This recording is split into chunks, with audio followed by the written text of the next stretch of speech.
Desde o primeiro dia na base, Helena sabia que não teria um caminho fácil sendo mulher e veterana de combate. Com anos de experiência como copiloto em zonas de guerra, ela havia pilotado em cenários que fariam qualquer civil tremer. Mas, de volta ao país, encontrava portas fechadas, protocolos frios e superiores, que apenas a toleravam. Ela passava as manhãs revisando aviões, e as tardes ensinando teoria a jovens cadetes, mas jamais era escalada para voar. Em silêncio, suportava as reuniões em que era ignorada, mesmo quando sabia mais do que todos na sala. Você serve melhor no solo, disseram. A nova geração precisa de espaço. O tempo passava, e os voos aconteciam menos o dela. Mas Helena sabia que, um dia, o céu chamaria por ela de novo. Se essa história te prendeu já, nas primeiras frases, se inscreve no canal para mais histórias de coragem esquecida.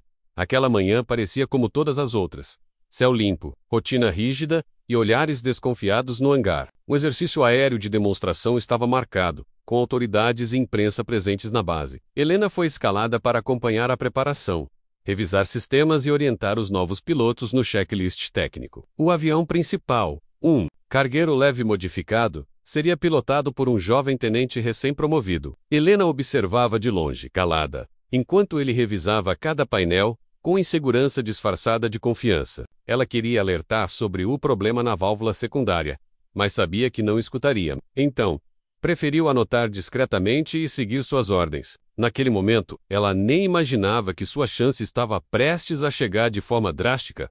Com tudo pronto, a pista foi liberada e os convidados tomaram seus lugares para assistir à decolagem. O jovem tenente, tenso, entrou na cabine e iniciou os procedimentos sob os olhos atentos da torre. Helena ficou de pé, próxima ao hangar, com o rádio na mão, ouvindo cada detalhe técnico com atenção. A rotação começou, os motores ganharam força menos, e então algo inesperado aconteceu. A voz do piloto falhou no rádio, e logo em seguida, um grito abafado foi ouvido na cabine. Código amarelo. O piloto está inconsciente, gritou o copiloto, desesperado. O avião já estava em velocidade de decolagem, mas sem comando. No pátio, todos congelaram menos Helena, que começou a correr, com passos firmes. Ela atravessou o pátio como quem corre para resgatar um pedaço de sua alma. A torre gritava por controle, mas a aeronave já havia iniciado o táxi desgovernado.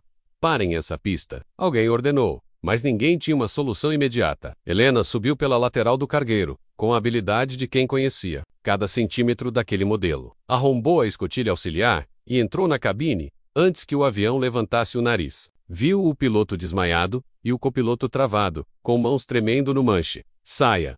Agora, ela disse com firmeza, e ele saiu, sem questionar. Com um movimento rápido, ela assumiu o controle e fez o que ninguém mais conseguiria.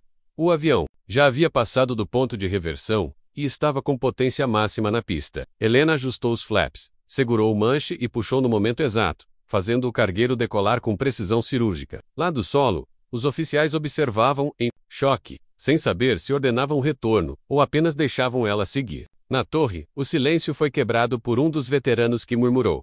Ela voltou. Nos céus, Helena estabilizou a aeronave e assumiu o protocolo de emergência com frieza absoluta. Relatou o ocorrido pelo rádio, solicitou prioridade no tráfego aéreo e iniciou uma curva controlada. O copiloto a observava como quem assiste a uma lenda viva operando. Naquele momento, ninguém mais podia negar quem era a mais preparada da base. Enquanto ela conduzia o cargueiro de volta à base, os superiores tentavam entender o que haviam ignorado por tanto tempo. Harding, o comandante da divisão aérea, assistia a manobra com os olhos semicerrados e o punho cerrado. Ele lembrava do dia em que vetou a requalificação de Helena com a justificativa de atitude incompatível com as novas diretrizes. Mas agora, via aquela mesma atitude salvar dezenas de vidas diante de todos. No radio. Ela pediu autorização para aproximação, e o controle respondeu com voz embargada. Aproximação autorizada. Comandante. A palavra comandante ecoou como um pedido de desculpas coletivo. Helena respirou fundo, segurou. O manche iniciou o pouso, com a suavidade de quem nasceu para aquilo. No chão todos aguardavam em silêncio mas não pelo pouso, e sim pelo que viria depois. O avião tocou o solo suavemente, levantando uma nuvem de poeira e respeito. Assim que parou, técnicos correram, médicos retiraram, o piloto desacordado, e Helena permaneceu sentada por alguns segundos. Seu olhar estava fixo na pista, como se enxergasse o passado e o futuro ao mesmo tempo. Ao sair, retirou o capacete e caminhou sozinha pela pista, sem pressa e sem olhar para os lados. Ninguém ousou aplaudir. Ninguém ousou falar. Foi apenas quando ela passou diante dos cadetes que todos bateram continência, ela retribuiu com um gesto breve e entrou de volta no hangar como quem nunca deveria ter saído dele. E então, o comandante Harding a seguiu. Harding a alcançou no hangar e parou alguns passos atrás, hesitando Helena. Ele começou, mas ela não se virou. Você me tirou dos céus, ela disse, ainda com as luvas nas mãos. Você viu do que eu sou capaz. Sempre fui. Harding baixou a cabeça e respondeu. Hoje, ninguém mais duvida. Ela o encarou por fim, com olhos firmes e calmos. Não é sobre mim. É sobre quantas você deixou de ver. E então saiu, deixando o comandante sozinho com o peso da própria omissão. Naquela mesma noite, os noticiários já estampavam a manchete. Piloto desmaia em voo, veterana impedida de voar salva a missão. Vídeos capturados por celulares mostravam a decolagem e o momento em que Helena entrou na cabine. O país inteiro queria saber quem era aquela mulher esquecida pela própria força. Nas redes, veteranos começaram a compartilhar trechos de sua trajetória esquecida. Antigos comandantes se manifestaram, dizendo que ela era uma das melhores pilotos que já haviam visto em ação. A base recebeu mais de 5.000 mensagens de apoio em menos de 24 horas. Mas Helena não apareceu em público, nem falou com repórteres. Ela passou a noite sozinha no hangar, sentada ao lado do avião que lhe devolvera o que era dela. No dia seguinte, a base inteira foi convocada para uma reunião extraordinária no pátio. Os soldados foram alinhados, e todos os cadetes posicionados, em formação, sob o céu, ainda cinzento da manhã. Harding surgiu, visivelmente mais sério, e caminhou até o centro da formação com passos pesados. Ao lado dele Helena, vestida em seu antigo uniforme de piloto, sem nenhum símbolo novo, menos apenas sua presença já bastava. Hoje, vamos corrigir um erro, disse o comandante. Ela deveria ter sido ouvida, vista e honrada. E será. Então, estendeu uma condecoração nas mãos, mas Helena não a pegou. Devolva-me apenas o que tiraram. Minha permissão de voar, disse, e a multidão aplaudiu em silêncio.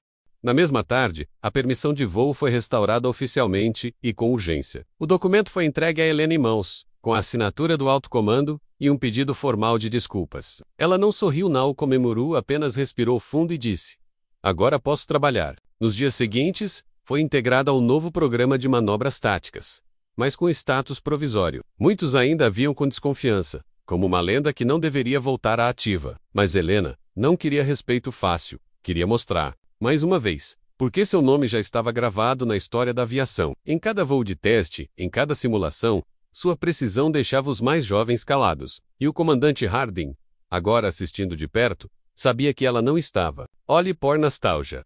Mas por propósito, a nova missão surgiu sem aviso. Uma operação de evacuação urgente em zona hostil. Forward do país. Uma tempestade havia derrubado as comunicações da base aliada, e soldados feridos estavam presos em um vale montanhoso. As condições climáticas impediam drones, helicópteros e até caças modernos de entrarem na área. Restava uma única chance: uma nave de suporte modificada, com piloto manual e rota de entrada arriscada. Helena foi a primeira a se voluntariar. A equipe hesitou, não pela capacidade dela, mas pelo risco absoluto da missão. Não estou aqui para a cerimônia. Estou aqui porque sei voar quando ninguém mais consegue. E assim, ela foi designada como piloto principal da missão.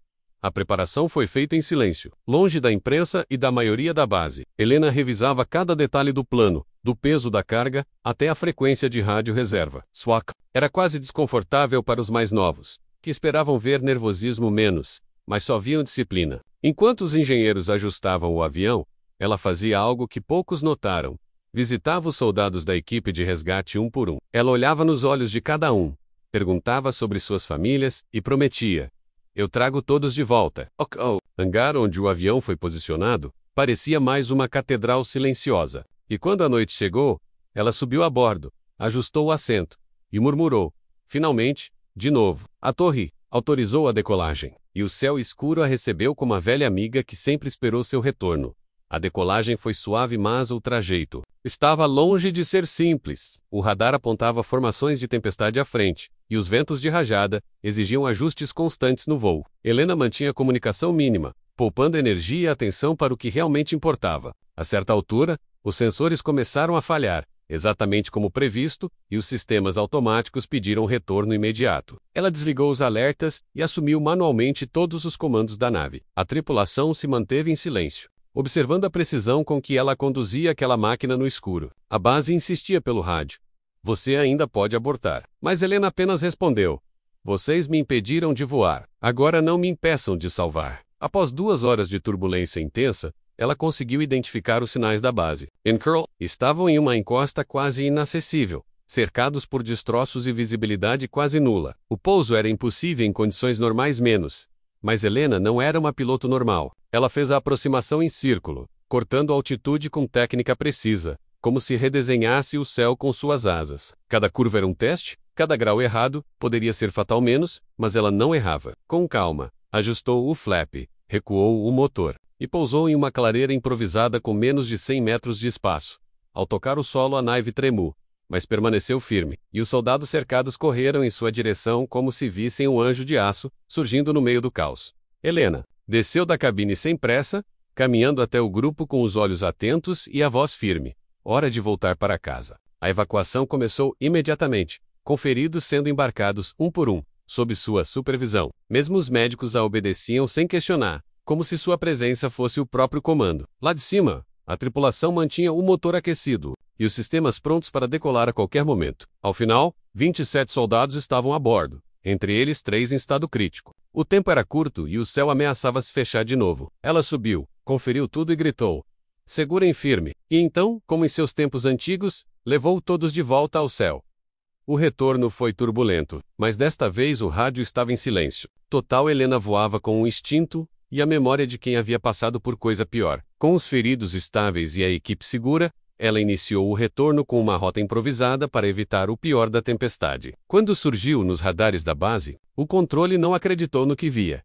Ela conseguiu, murmurou um operador. Harding, que acompanhava tudo, segurou o fone por alguns segundos antes de dizer: abram a pista e preparem tudo. A base inteira foi posicionada ao redor da pista, em respeito ao voo que parecia impossível. E quando o avião de Helena apareceu na linha do horizonte, ninguém ousou piscar.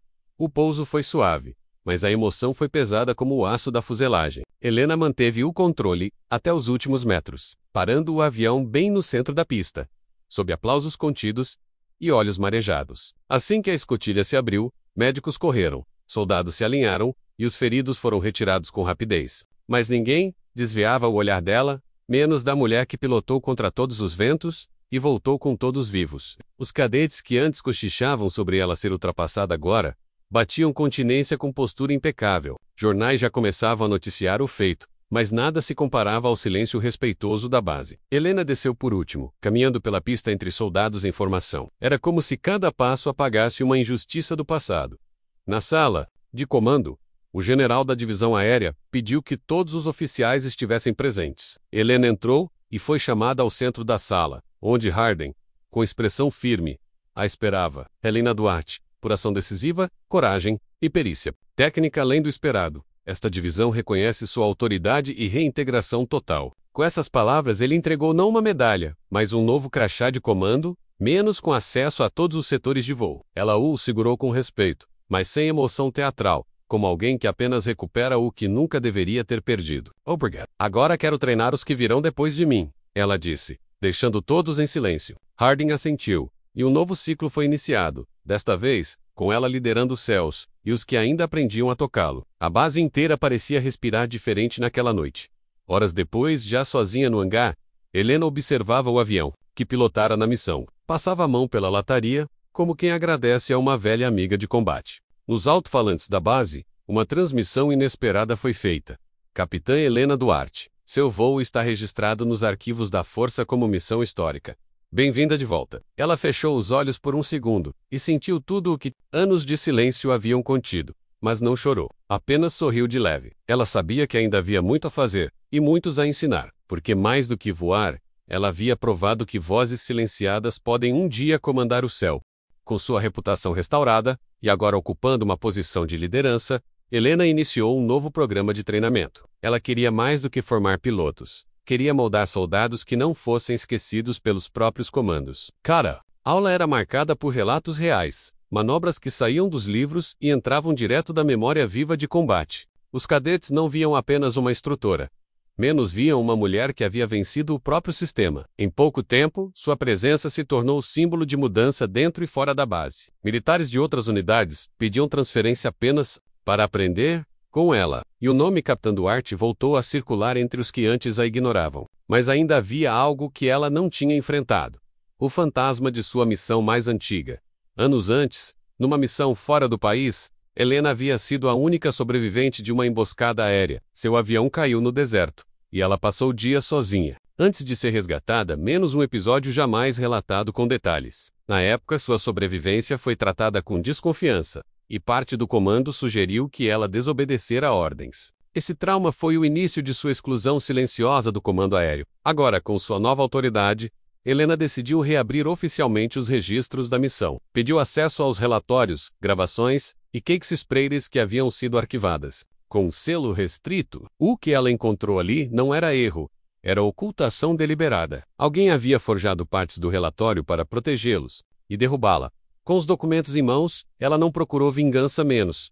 Procurou verdade. Foi até o alto comando e solicitou uma audiência formal com os responsáveis pelo antigo setor. A sala ficou em silêncio quando ela apresentou o material, cruzando datas, áudios e coordenadas. Um dos generais presentes abaixou a cabeça lentamente, reconhecendo a manipulação. Não foi você quem falhou naquela missão, capitã. Foi o sistema que falhou com você. A declaração foi registrada, e sua ficha de conduta foi oficialmente corrigida após anos de silêncio. Helena saiu da sala com a cabeça erguida e o passado limpo. Ela não carregava mais um fardo. Agora, carregava história. Com o tempo, ela começou a ser convidada para eventos militares nacionais, congressos e cerimônias de reconhecimento. Mas em quase todos recusava discursos, preferindo ouvir e observar. Em uma dessas cerimônias, ela notou uma jovem recruta sentada ao fundo, isolada e em silêncio. Helena Proximus sentou-se ao lado e perguntou: "Primeira vez aqui?" A jovem respondeu: "Sou só suporte técnico. Ninguém nos escuta?" Helena sorriu. "Escutam sim, só ainda não gritaram o bastante." Na semana seguinte, essa recruta estava inscrita no programa avançado de voo. Helena entendia o que era ser invisível num mundo de vozes altas, e agora era sua vez de devolver visibilidade.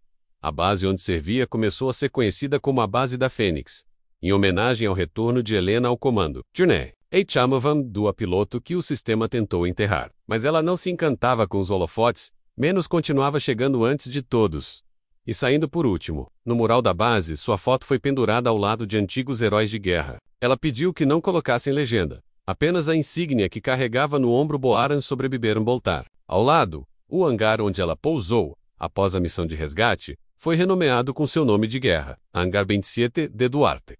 Mas, para Helena, a maior homenagem não era o prédio, era ver mulheres e homens subindo na cabine com coragem no olhar. E saber que ela abriu esse caminho, um dia enquanto testava um novo simulador, foi chamada às pressas por rádio. Um jato em treinamento perdera comunicação e estava voando em direção ao espaço aéreo restrito. O piloto era inexperiente e o radar mostrava que ele estava desorientado. Imediatamente, Helena correu até o hangar e solicitou decolar com um dos caças reservas. Mesmo com idade avançada para manobras de combate, sua permissão ainda era válida para emergências. Em menos de 3 minutos já estava no céu, e o controle tentava alcançar o jato desaparecido. Ela o canal de voz direto e disse: "Acalme-se, cadete. Você não está sozinho." E como sempre, sua voz foi mais forte do que qualquer radar.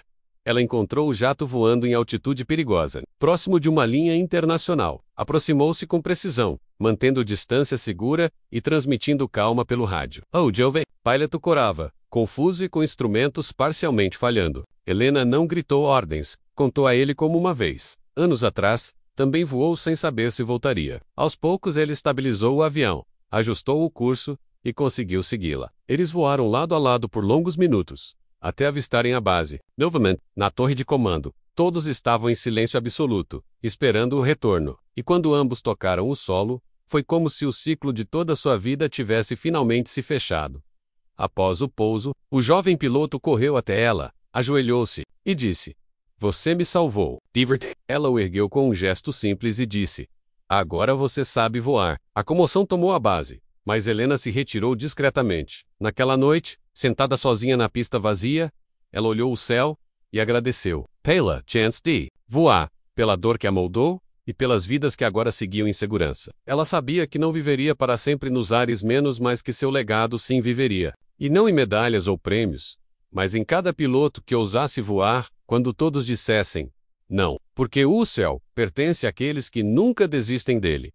Semanas depois, Helena recebeu um convite inesperado: integrar o Conselho de Estratégia Aérea da Força Nacional. Seria a primeira mulher veterana em missão ativa a ocupar tal cargo. Ela hesitou por um momento, mas aceitou, com uma única exigência: ter liberdade para mudar o que fosse preciso. No primeiro dia no conselho, entrou de uniforme simples, com a insígnia visível e o olhar firme. Disseram que ela deveria usar traje cerimonial, mas ela respondeu: estou vestida de verdade. No discurso de posse disse apenas: sou piloto, e vim aqui para abrir espaço para os próximos. A sala inteira aplaudiu de pé, sem ninguém pedir. Ali, o respeito não foi concedido, foi conquistado.